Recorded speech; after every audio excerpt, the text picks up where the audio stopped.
will say, where's Port Vale? I didn't know where the hell Port Vale was. You won't find it on the map.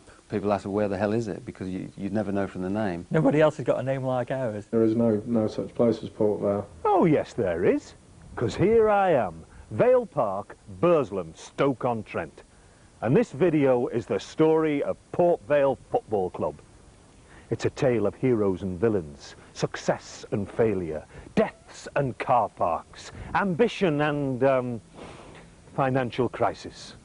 And it features the greatest footballer the world has ever known, pop stars, and how Port Vale won the World Cup for England. What do you mean you don't believe me? Well, the only way to prove it is to get cracking. Now, where did that name come from?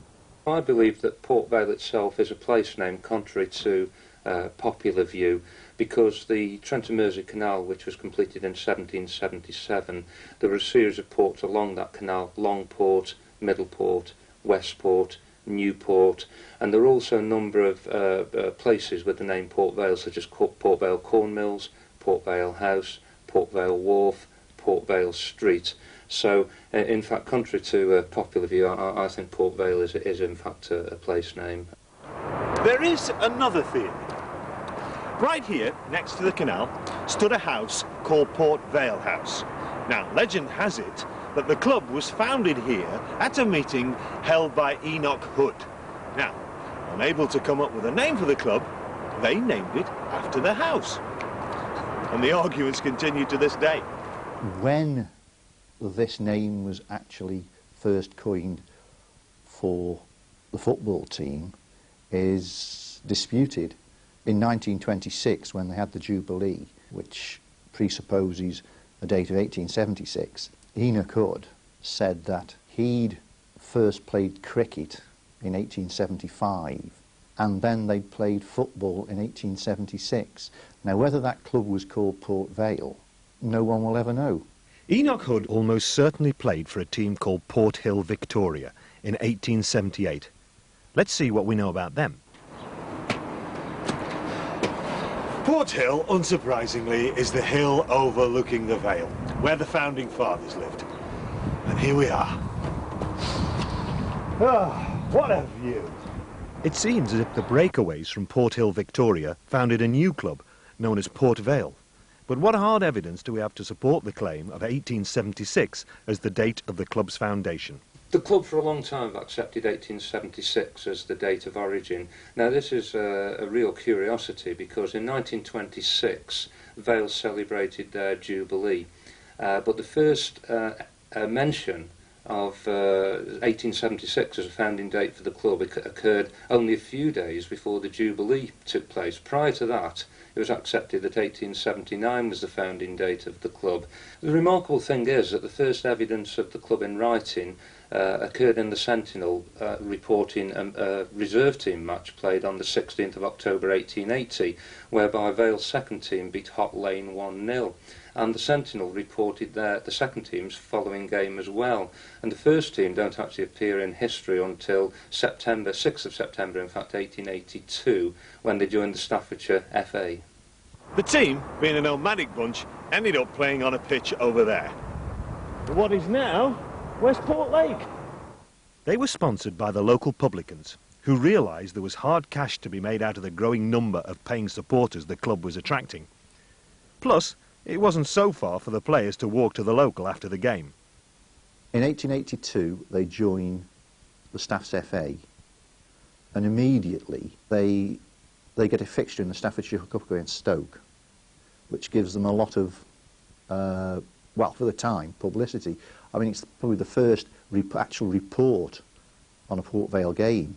Vale lost 5-1 after a replay which began an intense local rivalry with the Potters, not helped by Stoke continually nicking Vale's best players. Billy Rowley, the famous England goalkeeper, he plays first of all for Port Vale and then joins Stoke, and that's in quite acrimonious circumstances, because there's a dispute which goes to court as to who he's registered with, and Vale win the court case, but it's a Pyrrhic victory because they lose, effectively they lose the player, and he goes on to play for Stoke and for England. And in 1884, the club was on the move again.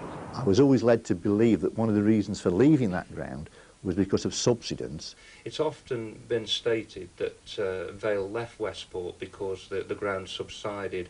Now, it is true that subsidence occurred and Westport Lake eventually formed, but that isn't the reason why Vale left Westport, because for many years they actually used Westport as a training ground. At Westport, Vale really went from success to success. The club built up, they brought more people in to watching them play, but Westport to be as it is now, to be a very open kind of area, and it may possibly have been difficult to have collected the monies from people attending the match. So I think that was a reason why they decided to move elsewhere, to get a more compact ground, and they moved up to Moorland Road in Burslem. The club changed their name to Burslem Port Vale, and the ground was opened with a 7-0 thrashing of Everton.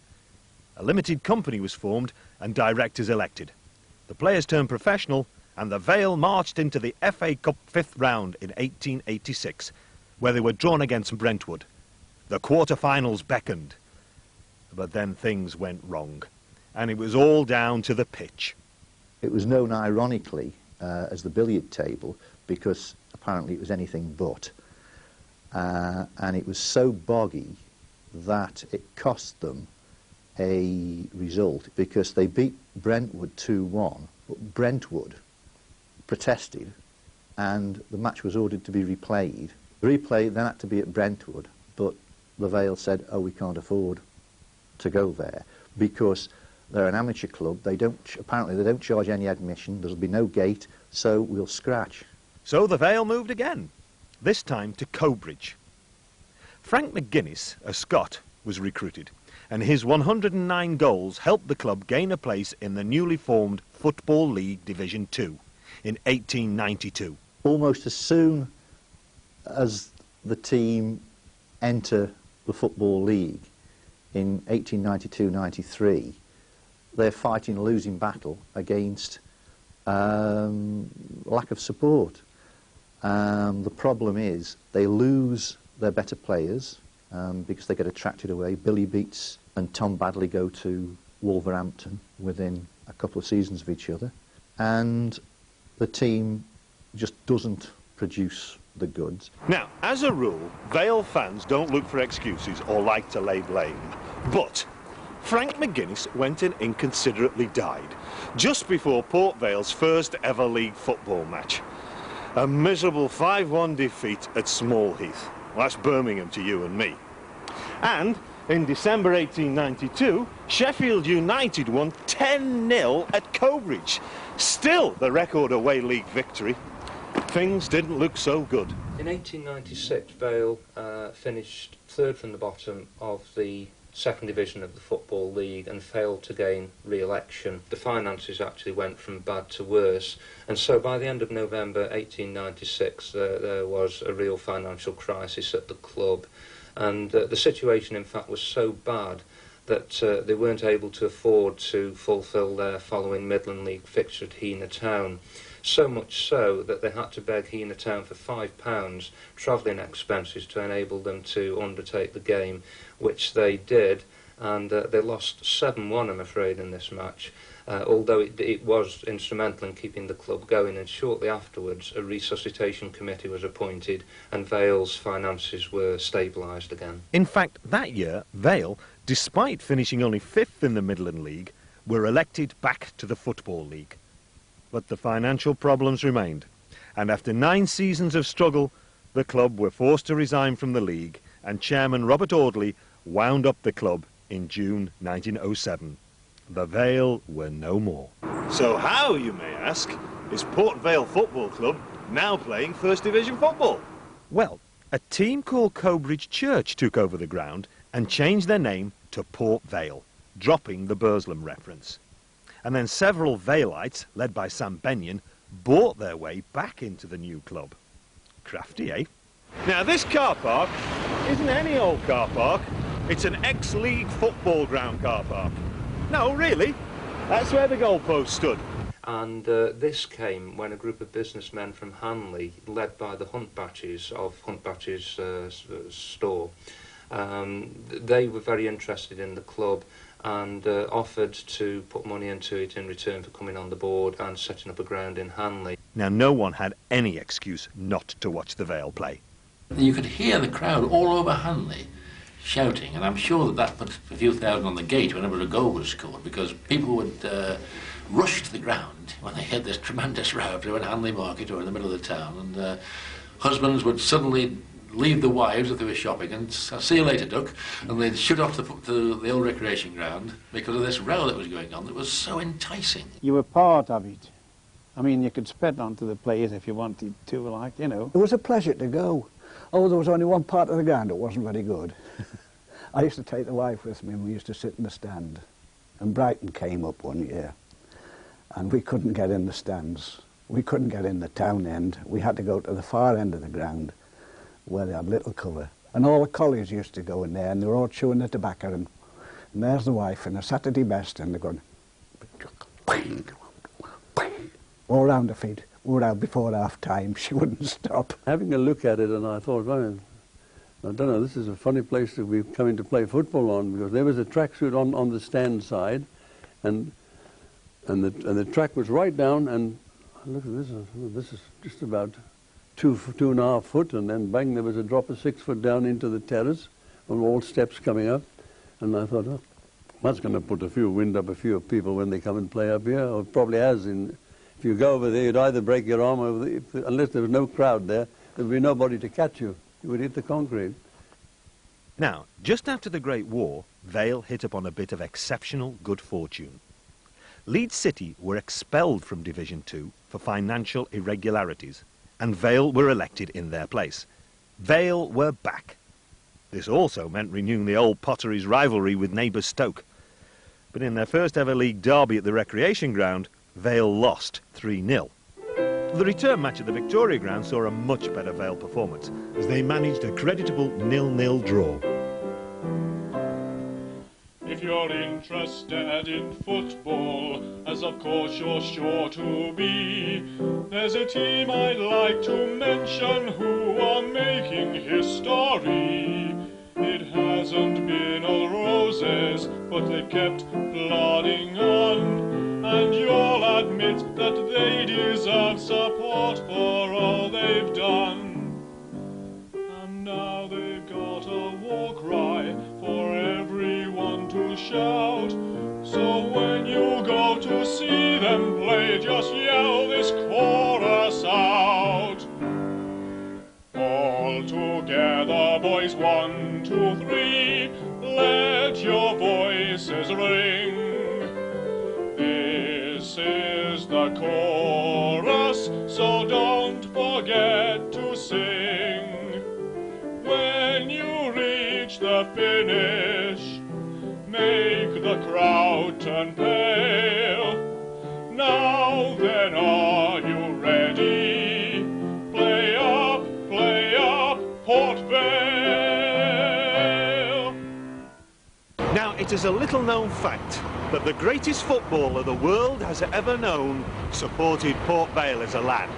I was a Port Vale fan because my dad had a barber shop in the centre of Hanley, and the football ground, Port Vale, was only about 10 minutes away, and the Port Vale players came into my father's shop to have a shave, and sometimes I was there. Potts, the goalkeeper, who was mad, really mad, he'd turn around and talk to supporters, and then supporters had to tell him that the ball was coming towards him.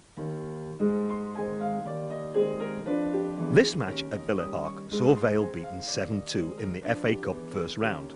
But the good news is that the only surviving footage is of Vale's 2 goals.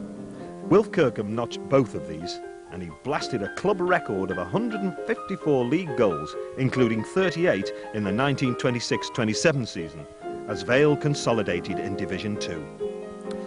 But another financial crisis saw him offloaded to Stoke, and the Vale plummet into Division 3 North. Manager Joe Schofield died aged just 58, and Tom Morgan was appointed as his replacement. He led them to the title at the first time of asking, and 1930-31 saw Vale achieve their highest ever finish, 5th in Division 2. But a poor season followed, and Morgan was sacked in favour of Tom Halford, whose Vale team trounced Chesterfield 9-1 in September 1932, with Stuart Littlewood hitting 6, still the club's record league victory. But in 1935, they returned to Division 3 North, and Halford was replaced by Warnford Cresswell. The Valiants did manage a major cup shock when defeating mighty Sunderland 2-0 in 1936, but were relegated to the 3rd Division North at the end of the season. A humiliating cup defeat at lowly Gainsborough Trinity merely confirmed the club's downward spiral, which was only halted by the intervention of Messrs Hitler and Mussolini. Now, by the time old Blighty had sorted out the scuffle on the continent, Vale had a new manager, ex-South African international Gordon Hodson. Gordon Hodson was a gentleman. Oh, he was a very nice man. He could give you a lashing with his tongue. You know, I went down for a ball in one match, saved the ball, and when I came back down the dressing room, he's right at the bottom of the stairs. He said, "What the bloody hell do you think you are, Frank Swift?" He said, I could have bent down and picked the ball up, you know. Now, those old financial problems were raising their ugly heads again. The club president unexpectedly died. You see, it keeps happening. And the club were forced to sell the ground to the council in 1944, who let them stay on for another 6 years as tenants until they found another ground. And where better to look than back to their roots. An old pit was secured in Burslem, for which the club had plans. Oh boy, did they have plans. I remember saying to the chairman, Holcroft, and I said to him, I said, "There's a wonderful homely atmosphere about the club." I said, "I do think it's wonderful." And he said, "Yes, it is a homely atmosphere." He said, "But I am going to make this ground the Wembley of the North. That is going to be the Wembley of the North. This ground will be the Wembley of the North." Now, being a pit meant that there was rather a large hole to be filled in. 30,000 cubic yards of earth were used to level the ground. We were labouring, all of it, even the players, Stanton, Reggie Potts, and they were labouring, you know, doing the jobs. And we used to have, you know, lorries coming in and tipping at the railway side, and I remember that. But you could gradually see the pitch developing, and it was it was a massive pitch. It was a paradise for wingers because it was so wide, and you had plenty of room.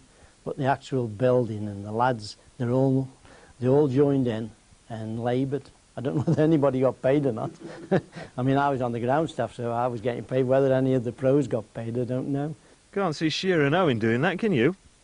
Vale Park, though incomplete, was ready to be opened for the 1950-51 season, and the inaugural game against Newport County saw a crowd of 30,196 turn up, despite the slightly inclement weather. It really rained hard, and the pitch itself, it looked like Wembley. It did look like Wembley. I mean, there was no terracing hardly, or seats or anything like that. There was no stand there, no stand there.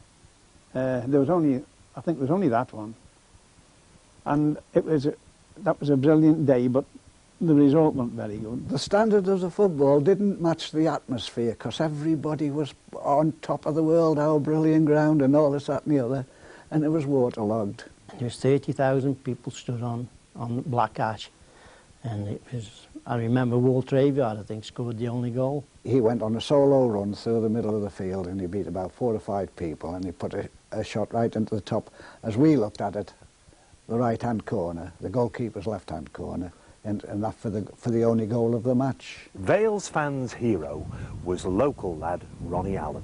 I remember Ronnie from, I played in the same team as Ronnie, one of the best two-footed players I've seen. He'd take corner with his right foot or his left foot. I think the kids made Ronnie, you know, because we used to sit in the stand by town end, and Ronnie would get a corner, and the kids would be still staying there. "Come on, Ronnie, put this in with your right foot." So Ronnie had to put it with his right. "Come on, Ronnie, put it with..."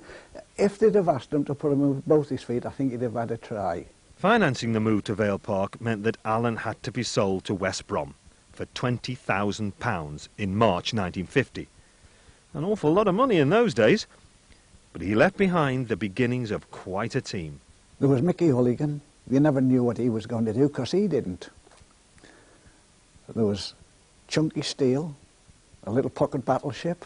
Kenny Griffiths, he was brilliant. Roy Sproson was a brilliant player that should have played at a much higher level. He was just something, just that little bit special, I thought.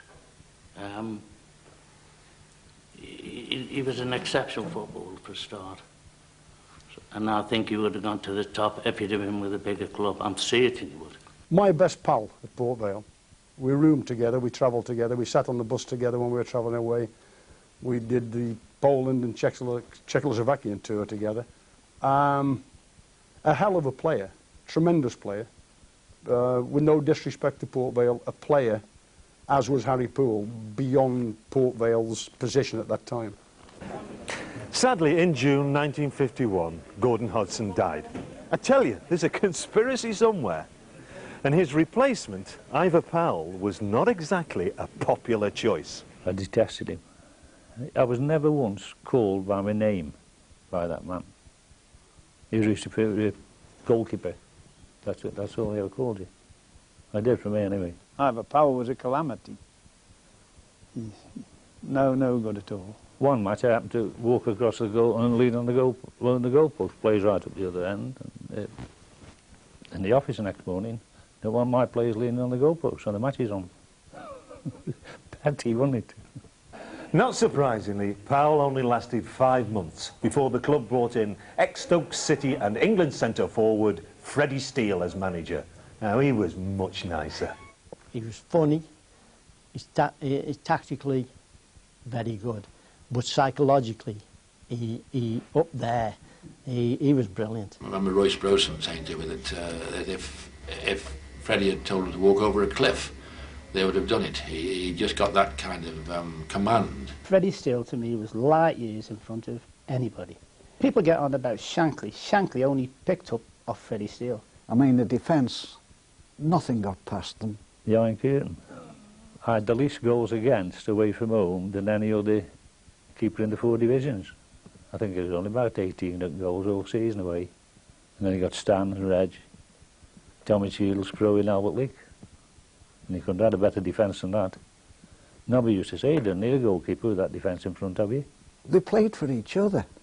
They were Port Vale, they weren't individuals. They were a team. And we played what must have been the first sweeper system played in the UK. And Sprowy played sweeper. And it worked like a charm. In 53-54, he played this 2 up, 4 across the middle, 4 across the back.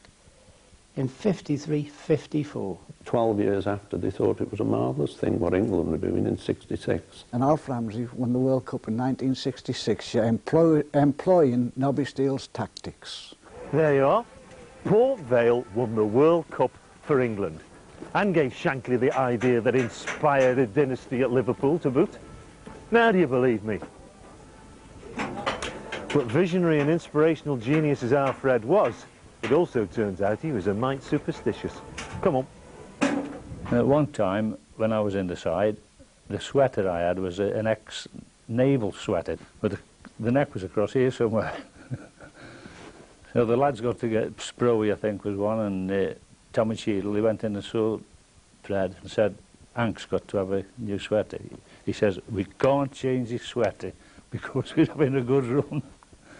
And we were lying about second then to Oldham, and Oldham was top, we were about second. But he wouldn't let me say it. I had the sleeves tied back, pieces of stay lace, because if I didn't, they were hanging over my hands. In 1952-53, Vale were challenging for promotion from Division 3 North, and in November they visited Boundary Park for a top-of-the-table clash with Oldham. But it was all a bit much for Alfred.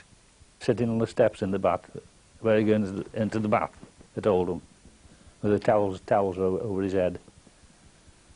Now, I was sent in to get the mugs to get the tea, and he was sitting there. Have we gone on, Hank?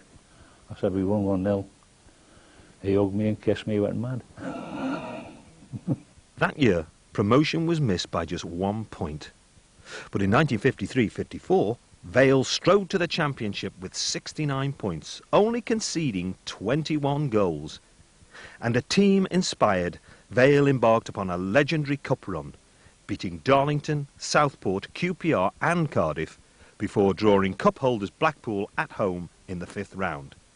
A match which saw Steele's tactical genius come to the fore. Freddy Steel played Stan Matthews off the park and he never laced a pair of football boots on. They had played him simply. They had Roy Sproson shepherding him down the wing, and Stan was doing his jinking, because Stan Matthews, bar none, was the finest winger that's ever laced a pair of football boots on.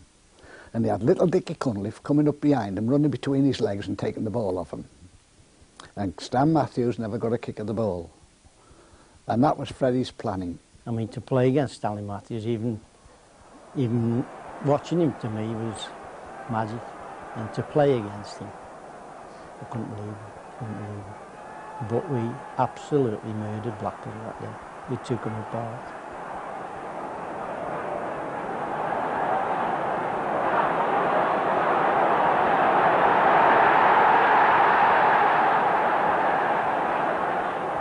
When we got the ball, we all attacked. When we hadn't got the ball, we defended. And Stan, he couldn't cope with Dickie Cunliffe, because Dickie ran back and actually harassed him out of the game.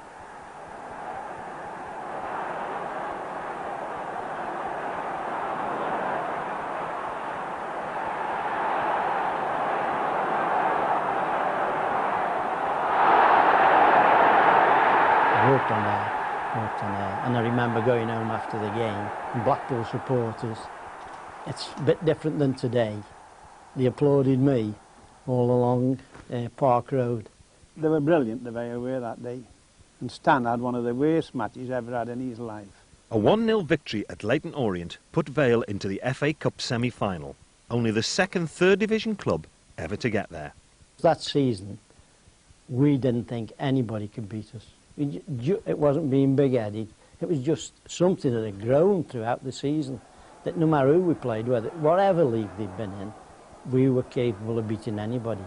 Vale unbelievably took the lead at Vale Park. Albert Leek, the goal scorer, once again. Half-time, 1-0, and Freddy Steele's luck was holding.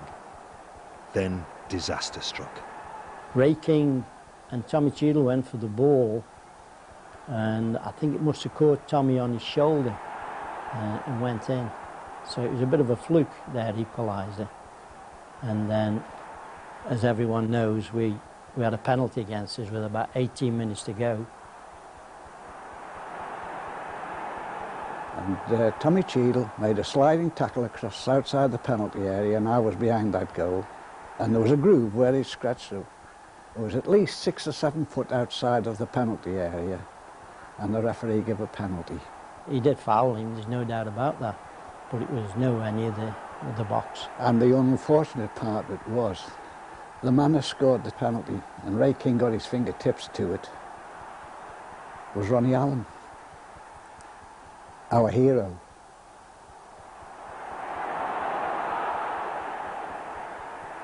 With 19 minutes left, there was still time left for the Vale.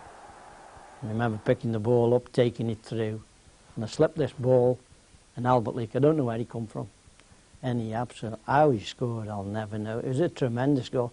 Never hear anybody talk about it, you know, even you remember the penalty, but nobody mentioned this offside goal. And Albert scored, it was a tremendous goal. And the referee disallowed it. Nobody knows why the referee didn't allow the goal, but there it is. His decision was final, and unfortunately the Vale never got to Wembley, and I think if they had got to Wembley, I think they would have won the cup. There was a lot of tears shed that day, both in the dressing room and also the fans and people back home. It was a right sad day. It was the end of the Vale's finest hour, and the end of the manager's lucky talisman too.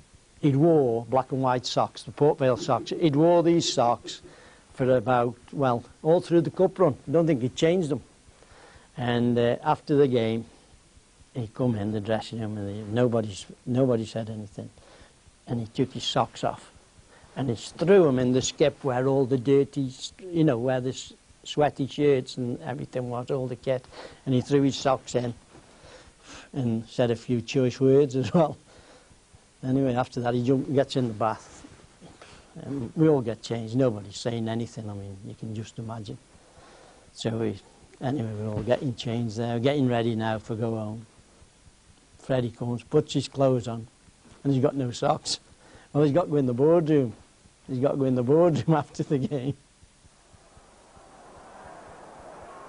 In 1955-56, Vale finished above local rival Stoke. But the following season, the team began to fall apart, and a 7-1 defeat at home to Nottingham Forest saw Vale hit rock bottom and Freddy Steel out of a job. For some reason it started to slide, and the players were getting a little bit older then as well, you know, and there had to be changes in the club, and in that time they were beginning to slip down the league slightly. It's the worst feeling in the world. If I cannot put a personal note, there's only one thing worse. I lost my wife last year. That's the worst thing that's ever happened to me. But going down like that is nearly as bad. It's not quite, but you can't describe the feeling you have.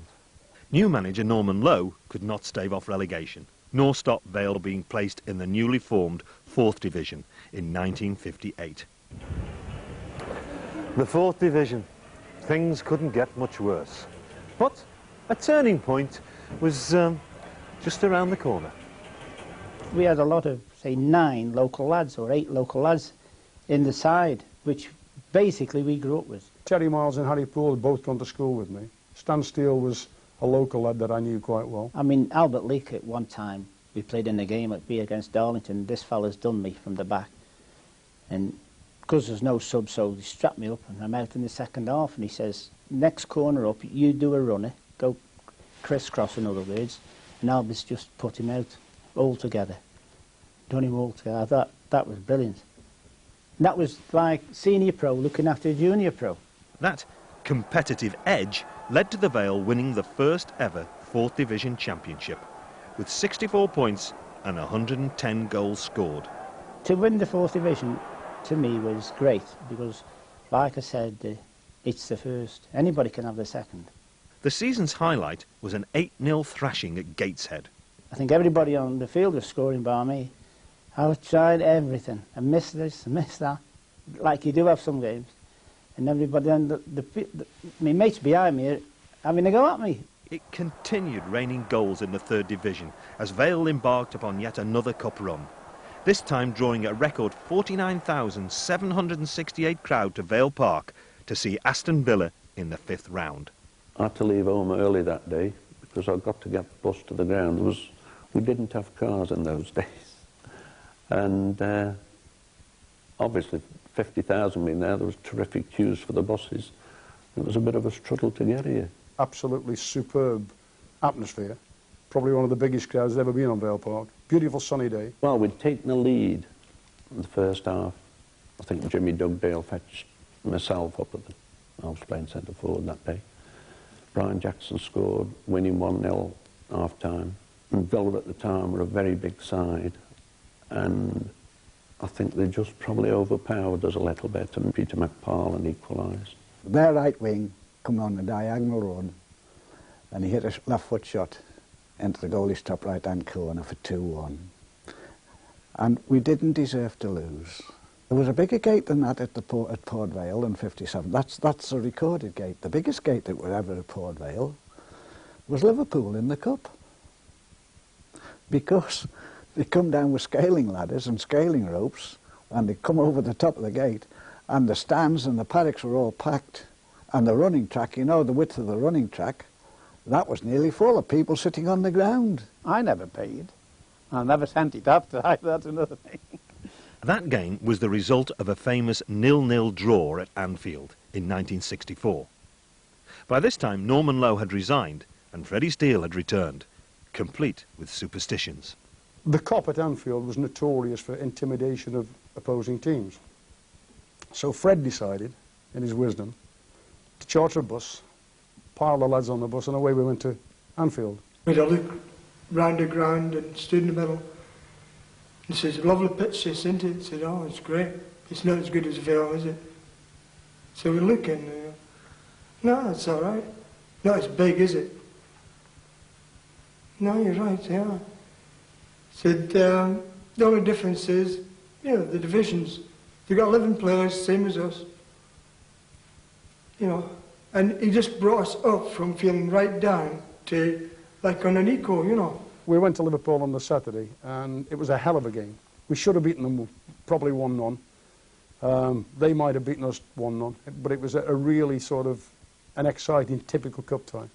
1965 saw one of the most amazing coups in the history of Port Vale Football Club.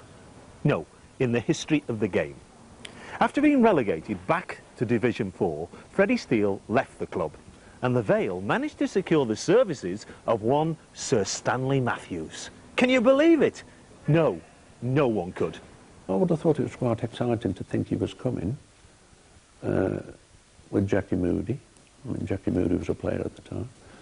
And we thought, not knowing Stan, well, you know, we thought probably things could work out quite well for the club. However, all was not well behind the scenes. The age-old financial problems just would not go away. Vale had been losing money for years, and then, to cap it all, the league expelled the club for financial irregularities in 1968. We never expected anything like the severity which we've just experienced. As I've said previously, we're absolutely shocked and appalled. Nothing else to say. Are you going to appeal, Mr. McPherson? We may consider this at a later date. And what's the position of Sir Stanley? The position of Sir Stanley at the moment, that he feels quite justifiably, after being a sporting ambassador of this country for over 30 years, he's deeply concerned about these findings. I'm told some players received illegal payments. I'm not saying I didn't, I can't remember now. The tax man's watching. The paying of players, the illegal payments to players, so I think it was something to do with young players as well, bonuses, all of which I gather were actually written down. I think there was certain innocence about it, or naivety, call it what you like. Anyway, they were fined substantially, I think through about £4,000, which is probably a lot of money in those days for a club of this nature.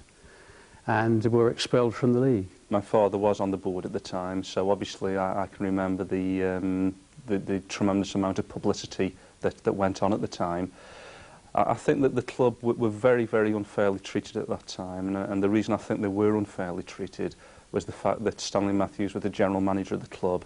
And I think because Stan was such a high-profile figure, that the FA and the Football League, for whatever reason, thought it was the thing to do, to come down very heavily on the Vale at that time. But I do know this, if it hadn't been for Stanley Matthews calling all his favours, the club would not have got back into the league. He personally went round 20 chairmen to make sure they got the votes to get back in. The Vale were re-elected to Division 4 for the start of the next season, mainly due to Sir Stan's influence. But the episode had taken its toll, and he left the club, being replaced by new team manager Gordon Lee. Gordon was a tremendously enthusiastic person, wonderfully intense about football. He lived it, you know, he ate it, breathed it, slept it, whatever. I remember at some time, at lunch times, he would come into Hanley with a couple of other lads. Keith Dale was one, and Wilf Coomer, who used to work here. And we'd have lunch in a restaurant above a bookshop in Hanley. And while we were waiting for the meal to be served, Gordon would arrange the pepper pots and the salt pots and the knives and the forks as a pitch. And he would move them around in moves and formations and things. He was that intense about football that he could never forget it. He got the best out of players. He was, like I say, he never stopped. He would be here 24 hours a day, and he'd be out on the pitches 24 hours a day if anybody could let him. We used to have off patch at the back, what everybody had to do, and it was so tight. To score against us was, you know, you were doing well. So right through the team, we went from the back right forward, and we all played, it seemed, just as one all the time, you know. Vale were promoted under Lee in 1970, but struggled against relegation until he departed for Blackburn in 1974. His replacement was Roy Sproson, the club's coach and recently retired player, with 836 appearances over 22 seasons. And I always thought he was far too nice a man to be a manager. He became a manager, he got a lot of good ideas, and I thought to myself, he's got a chance provided he gets the right balance. And he took Reg Burks with him. Reg Burks became his coach. And they bounced they were like a comedy team. A comedy act. One would say one thing and one was the other. Reg would come in and throw the cups and Roy would calm you down. And Roy had this lovely dry sense of humour, which he retained as a manager. He would just drop things in the dressing room. And I thought, as a manager, the first year I came back, when we finished about 7th or 8th in the 3rd division, I thought there was every chance I was going to be wrong. He holds the highest number of league games played. I think he finished playing when he was about 45, 46. And like I say, he was a real gentleman. And, you know, everybody got a hell of a lot of respect for him, which you've got to have when you think of his record at the club. And I'm sure could have gone on to a number of clubs and earned a lot more money, but again, another local lad. Times were tough for Lowly Vale, so the club decided to try a different approach to training. Colin Harper came with a stopwatch, a clipboard, and straight from the US Marines. I had a cartilage operation, came back, and didn't know that you weren't allowed to smile in training. And the first session he did, I laughed about something and he called me over. And I honestly believed that the rest of the squad had set me up until I got fined. I got fined for laughing in training. Sproson could not maintain results under the pressure to sell and was sacked in October 1977. There followed a succession of managers as Bobby Smith, Dennis Butler and Alan Bloor came and went rapidly. John McGrath was appointed manager in 1979, and it seemed things couldn't get any worse. But they were about to. If you really want to annoy a Vale fan, just say one word: Enfield. And we drew Enfield at home in the 3rd round, and we thought, well, this is the 4th round, no problem, even though we were only a 4th division club ourselves. We managed to get a late equaliser, drew 1 each, and then we had to go down to there, and we just got absolutely slaughtered.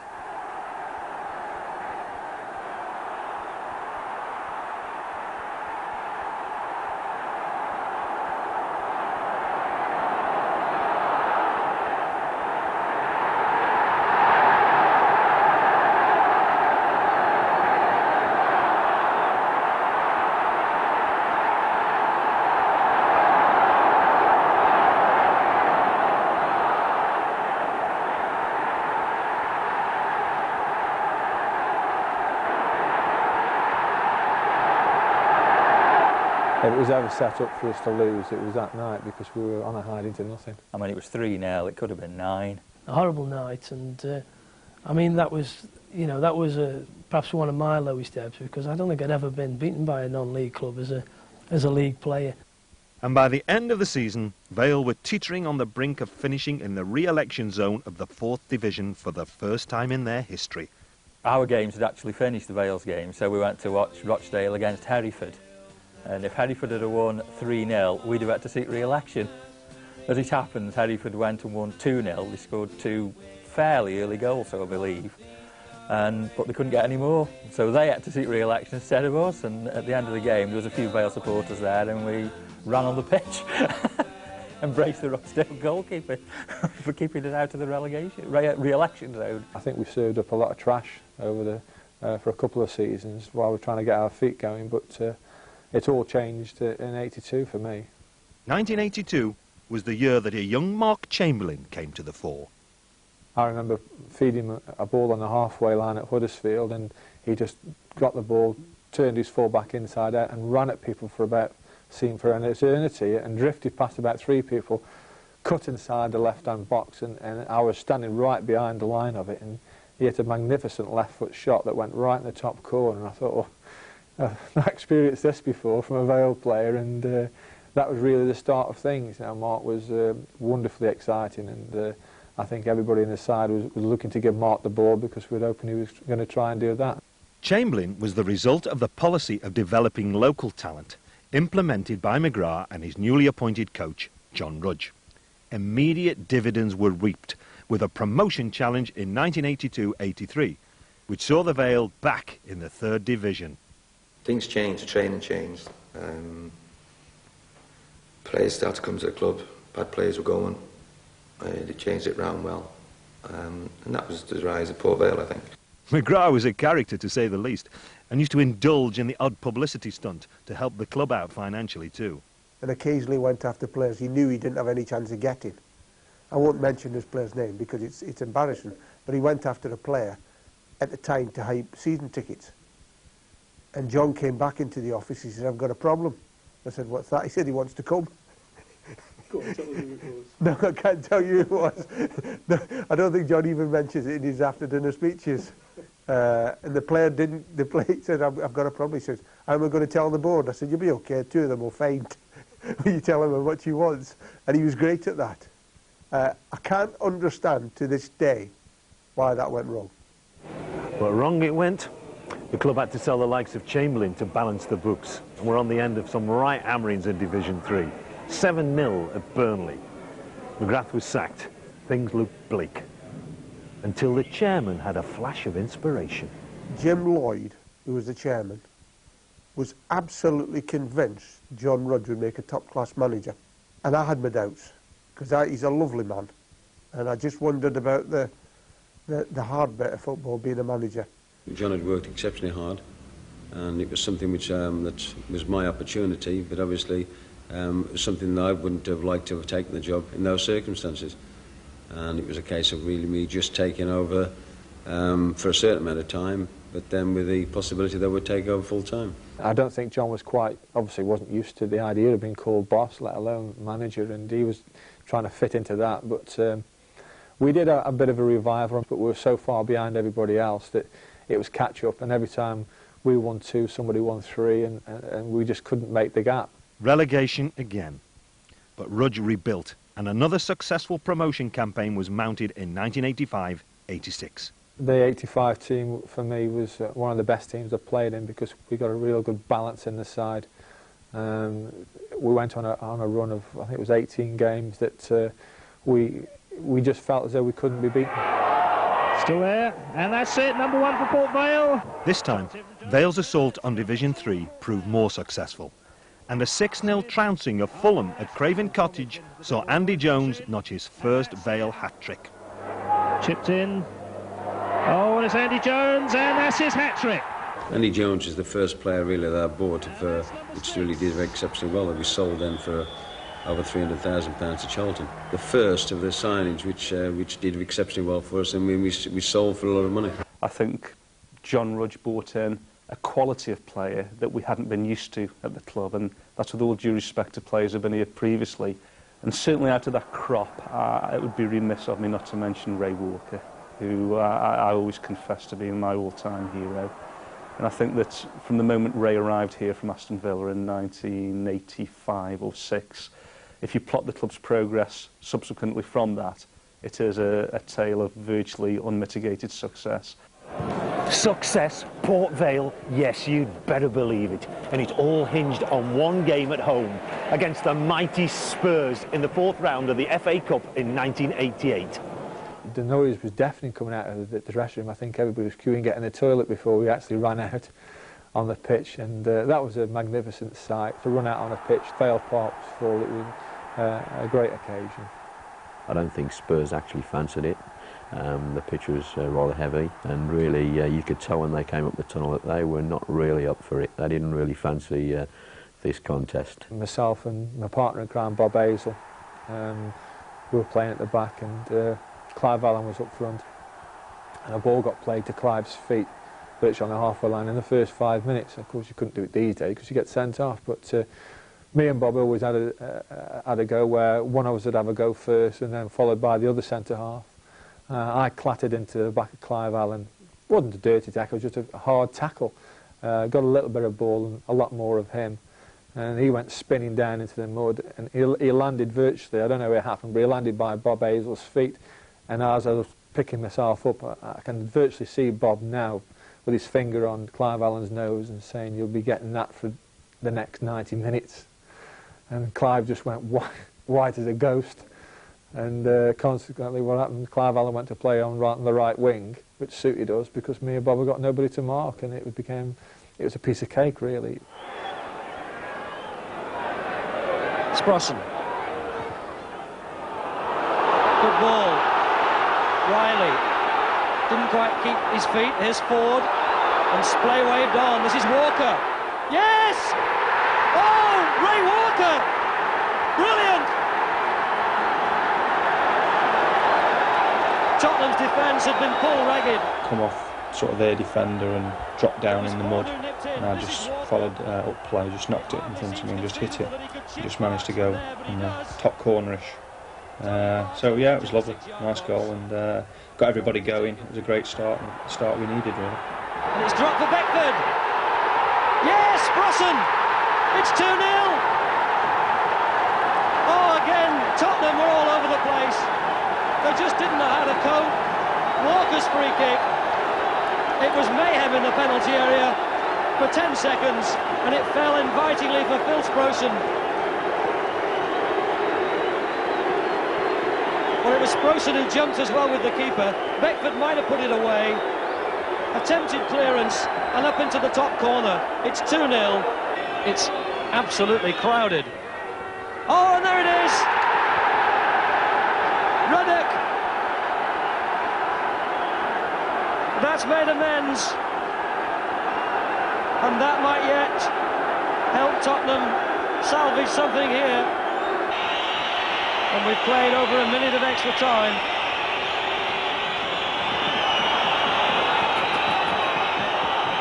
John Rudge out of the dugout, and there it is! Port Vale have done it. When the final whistle went, I turned to my father, and tears were streaming down his face, and tears were streaming down my face. And that's really an incident that I shall always cherish, and as long as I live, I shall never ever forget that moment. The high point of being a Vale supporter, because when we beat Spurs, I mean, at the time I thought, well, it'll be a good day, but there's no chance of beating them. You know, I just thought, we're a little club, you know, you don't beat teams like Tottenham. And that, for me, was the time where we became a proper football club, shall we say. I mean, it seemed to set the club alight. You know, I think then from there, that was probably the beginning of a very good era. And I think in that sort of decade, the name has got, and its image has got round. It still fights a problem on that, on being an unfashionable, unglamorous club. But I think with the help of the manager and the players and what they've achieved in that decade, they've made an awful lot of progress in getting their name around. Glamorised by the attentions of such stars as Robbie Williams, the club went from strength to strength, galvanised by the midfield dynamism of another local lad, Robbie Earle. I mean, he was a local lad. Gave everything, to be honest, played virtually anywhere apart from in goal and scored goals. I mean, he was a favourite, not only the crowd of myself, because he was a tremendous professional. Robbie was a tremendously fit athlete, and he hadn't got the best touch in the world, but John would have him in the gym and playing balls up against walls and get his control, and he'd spend hours trying to get his control better, and he did.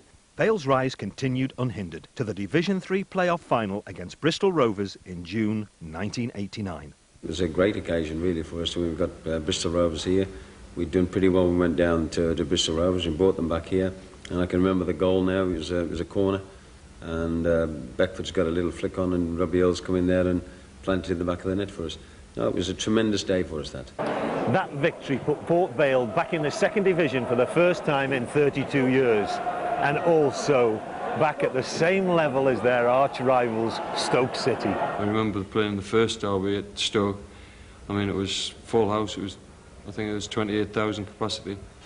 And for somebody who doesn't come from the Potteries, and it being my first season here, I didn't really realise just how intense the rivalry was. Football is the be-all and end-all. You know, it's a working class area, and you either are from the north half of the city and you'll support black and white, or you'll be red and white. Certainly in the early years, red and white was a taboo colour to me. I couldn't stand anything red and white at all. My mum would buy me a red pullover or a red shirt, and I'd never ever touch it for the obvious reason that the enemy wore the colours.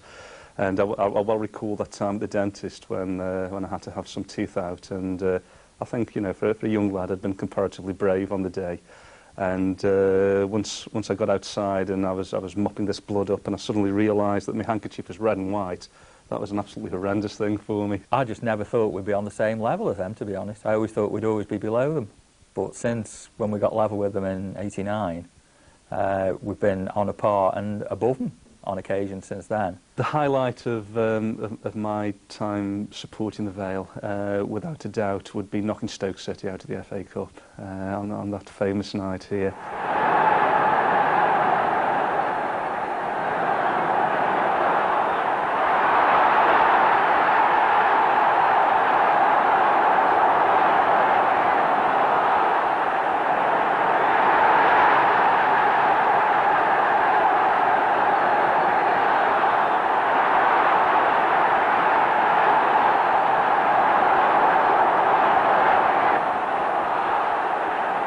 I don't think there's anything at all that for me can match that night when we knocked Stoke City out of the cup. It was a great victory for us, and obviously beating Stoke, it's always that added spice which you get if you actually beat your local rivals. Remember the lads like Foley had scored and they all just slid into him, and I wanted to run the length of the pitch, but I think it would have been a bit too far for me.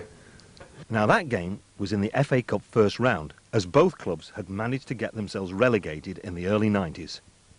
Vale sold off players such as Earl and striker Darren Beckford, but signed Martin Foyle from Oxford to lead the attack. 1992-93 saw a sustained promotion campaign and a run to the Autoglass Trophy final at Wembley. The Twin Towers. Glory was but hours away. We had the sort of build-up which everybody does before Wembley.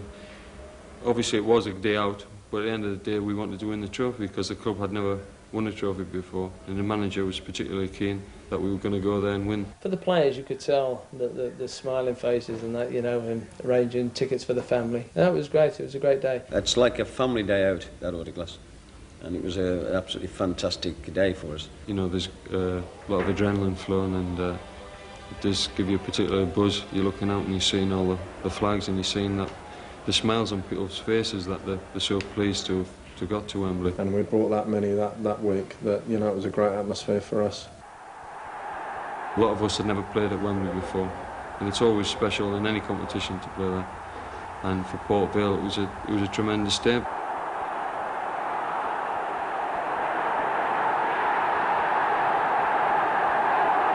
This is Paul Kerr comes forward. Kerr's going to score. Kerr has scored for Port Vale. What an absolutely marvellous move. Good work there from Port Vale, knocking the ball out very well, using the pitch to good effect. This is Foyle. Slaven's going to score! Bernie Slaven has scored for Port Vale, and what a goal that was! He manages to get the ball out to the far side to Duffield. And Duffield releases the cross, and Francis is going to score! What a good goal for Stockport County!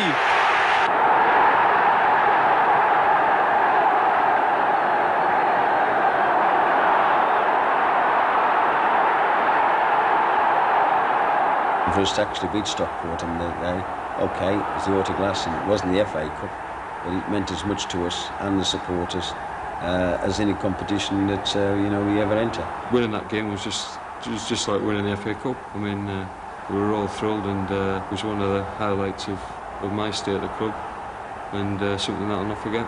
But when we came off the terracing and we stood in the concourse around, we looked at each other and we swung our arms around, and I'm sure we cried. I can't remember. I've never felt anything like it in my life. Vale had managed a massive 89 points in the league, but only finished third, which meant the playoffs and a return trip to Wembley, this time against West Brom.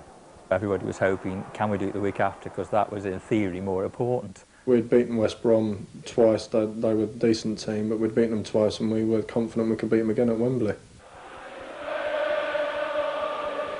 Slaven to Porter. Porter left the ball there. Baggies break again.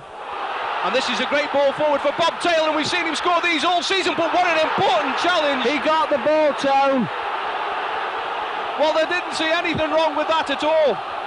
Well, I'm worried now. Peter Swan could be in terrible trouble here. In my opinion, he got the ball, Tone. He got the ball. I don't believe this, because that was an excellent tackle. There was nothing malicious in it. We saw him do that in the Autoglass Trophy last week. He never got penalised for that. He took the ball. The man just fell over his legs. And this could be devastating for Port Vale, because you have to say, if Roger Milford's blown up for the free kick... The referee's made his mind up, it's red. And that was amazing. That's going to be a goal. And it's Andy Hunt. And this is a chance now for West Bromwich Albion coming forward. And here is Reid. He's through on goal. He's only got Muscle White to beat, and he scores. This is Bob Taylor. And there is number 3 for Kevin Donovan. The Baggies make it 3-0. Very disappointed, especially after winning like the week before. And then you saw the difference between winning and losing at Wembley. There's a vast difference and a vast disappointment when you actually lose down there. It's not a good place to lose, I can assure you. Me and Andy Porter looked out of the tunnel after everyone had gone and looked at the scoreboard, and it was just difficult at that moment to take it in. But 93-94 saw Vale put on a late promotion surge. We hadn't been in the top 2 all season, and we ended up winning, I think it was 7 out of our last 8 games to clinch promotion. But we still had the tense feeling that we had to go to the last game at Brighton. We knew we had to win to get promotion. You're all tense before, you know, everyone's trying to have a game of cards and having a laugh and a joke, but nobody was funny. We were playing well at that time, and we took it to Brighton, and really the game was never in doubt.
I think we took about 6,000 fans down to Brighton, and even though it rained all day, we had a great day out. People were in fancy dress and all that.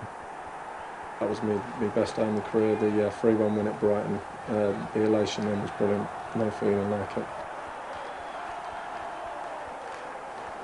In 1995-96, Vale were back at Wembley again, having entered the much maligned Anglo-Italian Cup.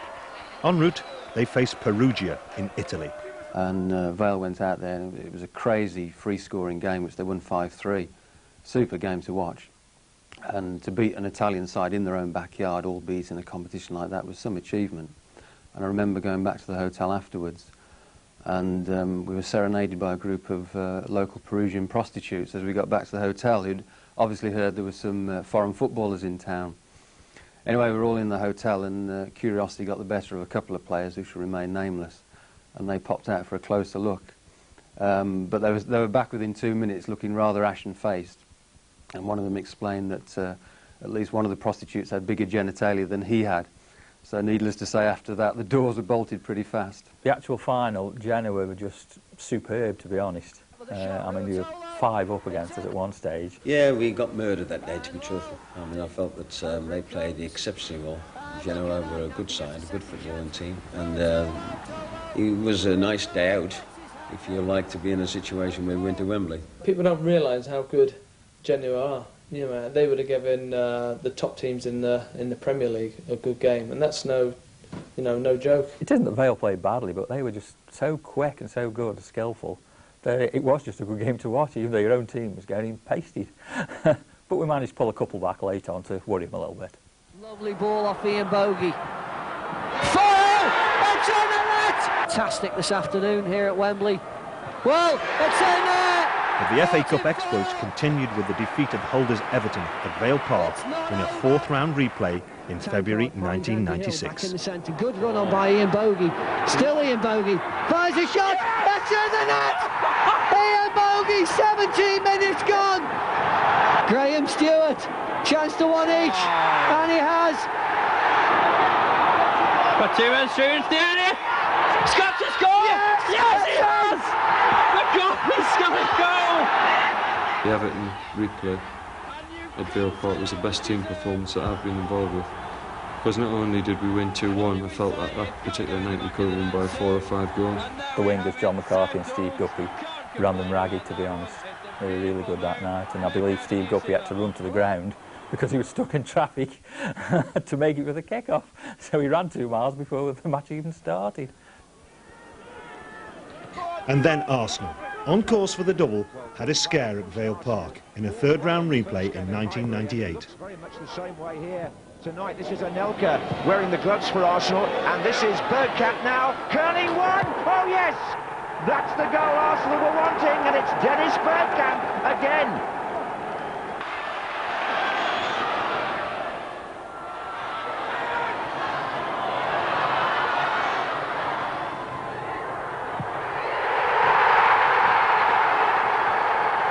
Once we'd equalised in extra time, I think, you know, it was anybody's game.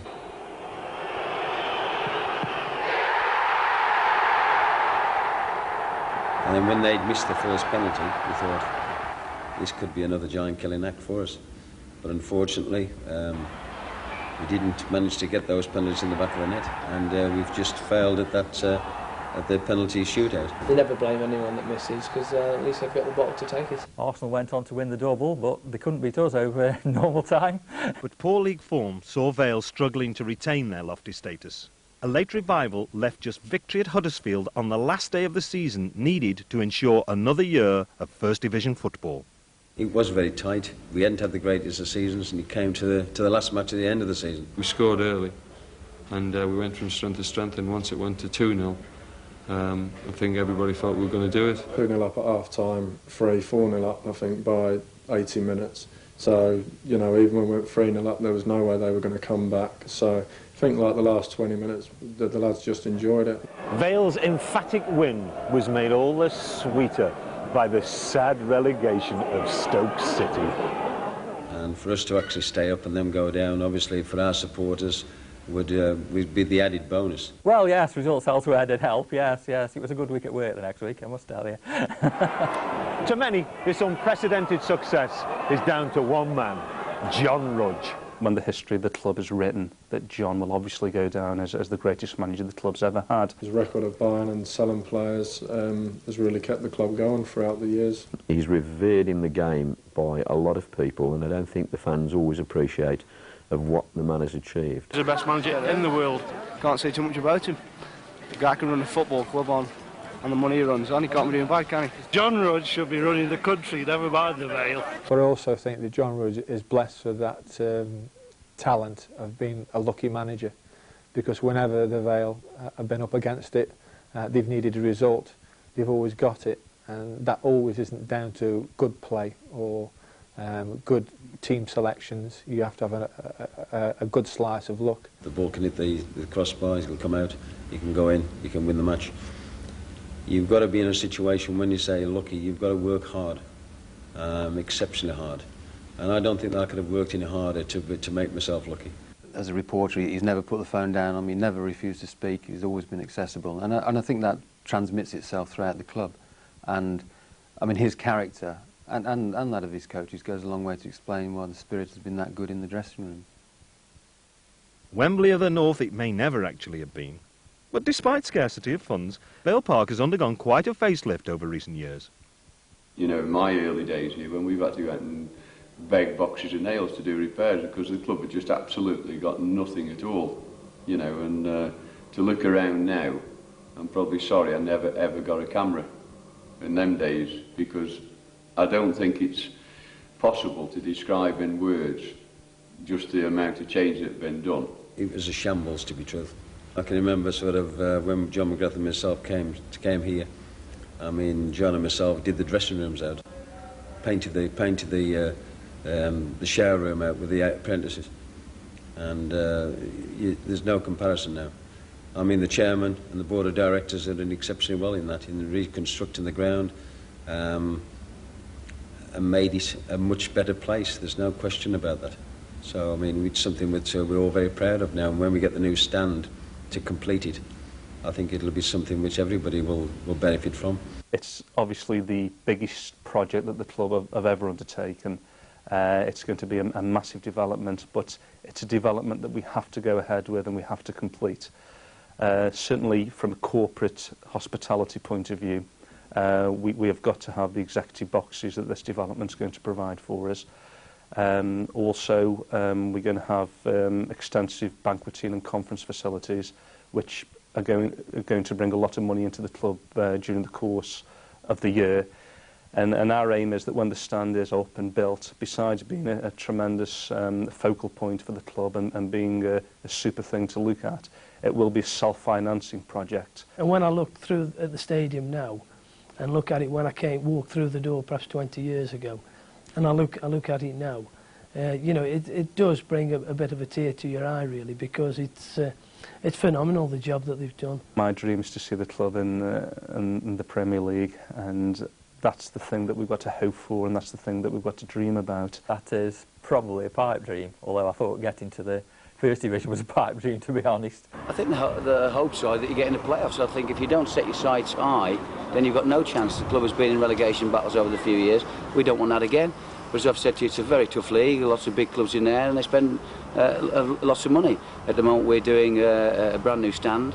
A lot of money's gone on that, so obviously I haven't got a lot of money for players. But you know, lots of managers go into seasons like that. I know the facts, and we've got to try and get a bond together. Watford showed last year that anything can be done. You know, if you get a good team spirit, you don't have to always be spending millions of pounds. So it just shows that it can be done. And that, folks, is how Port Vale came to be what it is today. A thriving, successful First Division football team. And who knows what's waiting round the corner. But it's been great fun getting there. Up the Vale!